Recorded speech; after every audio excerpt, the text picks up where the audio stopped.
এ যেন আরেক মুগ্ধের প্রতিচ্ছবি। পানি লাগবে পানি বলা সেই মুগ্ধকে কেউ ভুলতে না পারলেও অনেকেই ভুলে গেছেন বৈষম্য বিরোধী ছাত্র আন্দোলনে পানি বিতরণের সময় গুলিবিদ্ধ হওয়া আরেক মুগ্ধকে। নাম রাকিবুল ইসলাম।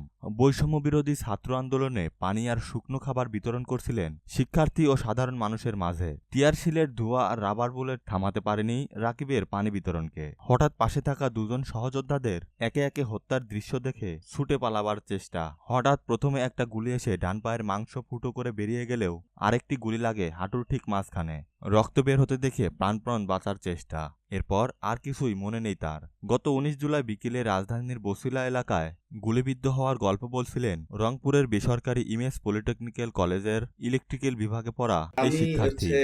পানি দিচ্ছিলাম, সাধারণ মানুষদের পানি, ঠান্ডা পানি সাপ্লাই দিচ্ছিলাম, আমার একটা বন্ধু খাবার দিচ্ছিল। এক পর্যায়ে রিয়েল গুলি শুরু হয়ে যায়, তখন আমি বুঝতে পারি যে এটা রিয়েল গুলি ছিল।